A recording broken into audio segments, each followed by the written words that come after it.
Di tanah rencong penuh sejarah, tercatat awal cahaya bersinar. Kerajaan Perlak mulanya berdiri 840 Masehi.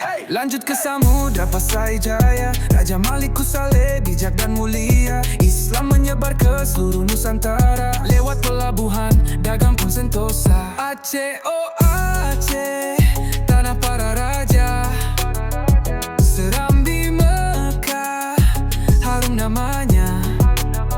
Dari Perlak Pasai hingga Darussalam, warisan megah, sejarah takkan padam. Lamuri berdiri di timur pesisir, tanda Islam makin tersebar. Kerajaan Pedir dan Maukek juga berkembang kuat di masa silam. Daya jumpa Linggit turut bersinar, jejak sejarah nan takkan pudar.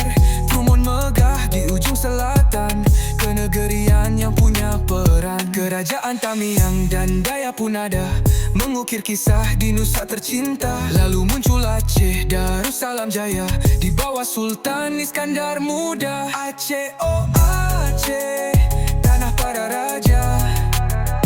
Serambi Mekah, harum namanya. Dari Perlak Pasai hingga Darussalam, warisan megah, sejarah takkan padam.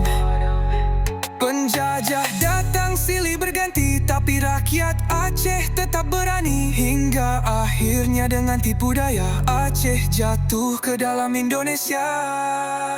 Kini Aceh tetap berjuang, darah raja pejuang tetap terjaga.